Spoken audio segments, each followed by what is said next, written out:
ಇನ್ನು ನಿನ್ನೆ ಬೆಂಗಳೂರು ಸೇರಿದಂತೆ ರಾಜ್ಯದ ಹಲವು ಕಡೆ ಮಳೆರಾಯ ತಂಪೆರೆದಿದ್ದಾನೆ. ಕೆಲವು ಕಡೆ ರೈತರು ಖುಷಿಯಾಗಿದ್ರೆ ಇನ್ನೂ ಕೆಲವು ಕಡೆ ಅವಾಂತರಗಳ ಸುರಿಮಳೆಯೇ ಆಗಿದೆ. ಮಳೆಯ ಇಂಪ್ಯಾಕ್ಟ್ ಏನು ನೋಡ್ತಾ ಹೋಗೋಣ. ಬೆಂಗಳೂರಿನಲ್ಲಿ ಸಂಜೆ ಮಳೆ, ಸವಾರರ ಪರದಾಟ. ಧಾರಾಕಾರ ಮಳೆಗೆ ರಸ್ತೆ ಜಲಾವೃತ, ಮನೆಗಳಿಗೆ ನುಗ್ಗಿದ ನೀರು. ಹೌದು, ಕಾದ ಕಾವಲಿಯಂತಾಗಿದ್ದ ಬೆಂಗಳೂರಿಗೆ ವರುಣದೇವ ಆಗಮಿಸಿದ್ದ. ನಿನ್ನೆ ಸಂಜೆ ವೇಳೆಗೆ ಶುರುವಾದ ಮಳೆ ತಡರಾತ್ರಿ ತನಕ ಸುರಿದಿದೆ. Basavanagudi, corporation, town hall, Majestic, Goraguntepalya, Jalahalli, Sumanahalli, Yeshwanthpur, Mahalakshmi layout, Vijayanagar, Nagarbhavi, Chamarajpet ಸೇರಿದಂತೆ ಹಲವೆಡೆ ಸಂಜೆ ವೇಳೆಗೆ ಧಾರಾಕಾರವಾಗಿ ಮಳೆ ಸುರಿತು. ಧಾರಾಕಾರವಾಗಿ ಸುರಿದ ಮಳೆಗೆ ರಸ್ತೆಯೆಲ್ಲ ಜಲಾವೃತ ಆಯಿತು. ಓಕ್ಲಿಪುರ ಅಂಡರ್ಪಾಸ್ನಲ್ಲಿ 2 ಅಡಿಯಷ್ಟು ನೀರು ನಿಂತು ಸವಾರರು ಪರದಾಡಿದ್ರು. ಕಂಟೋನ್ಮೆಂಟ್ ರೈಲ್ವೆ ಅಂಡರ್ಪಾಸ್ನಲ್ಲೂ ನೀರು ನಿಂತುಕೊಂಡಿತ್ತು. ಇನ್ನು ಮೈಸೂರು ರಸ್ತೆಯಲ್ಲಿ ನದಿಯಂತಾಗಿದ್ದ ರಸ್ತೆಯಲ್ಲಿ ವಾಹನ ಸವಾರರು ನಿಧಾನಗತಿಯಲ್ಲಿ ಚಲಿಸ್ತಾ ಇದ್ದರಿಂದ ಕೆಲಕಾಲ ಟ್ರಾಫಿಕ್ ಜಾಮ್ ಉಂಟಾಯಿತು. ಇನ್ನು ಏರ್ಪೋರ್ಟ್ ರಸ್ತೆ ಮಾರ್ಗದಲ್ಲಿ ಕಿಲೋಮೀಟರ್ ಗಟ್ಟಲೆ ಟ್ರಾಫಿಕ್ ಜಾಮ್ ಉಂಟಾಯಿತು.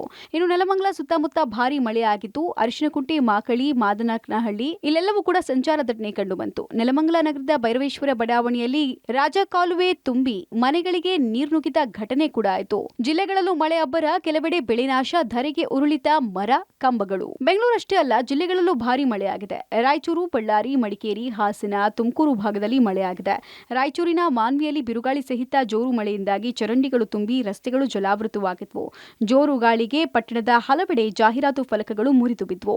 ಇನ್ನು ಬಿರುಗಾಳಿ ಸಮೇತ ಸುರಿದ ಮಳೆ ಪರಿಣಾಮ ಬಳ್ಳಾರಿಯ ಕಂಪ್ಲಿಯಲ್ಲಿ 10 ಎಕರೆಯ ಬಾಳೆ ಸಂಪೂರ್ಣ ನೆಲಕಚ್ಚಿದೆ. ಸಂಡೂರು, ಸಿರುಗುಪ್ಪ, ಹಗರಿಬೊಮ್ಮನಹಳ್ಳಿ, ಹೊಸಪೇಟೆ, ಬಳ್ಳಾರಿ, ಕಂಪ್ಲಿ, ಕೂಡ್ಲಿಗಿ ಭಾಗದಲ್ಲಿ ಮಳೆ ಸಿಂಚನ ಆಗಿದೆ.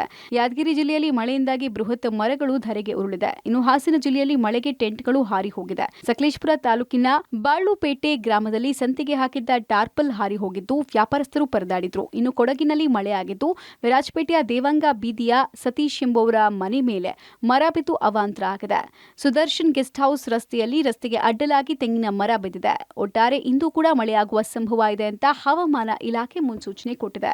News desk, public TV.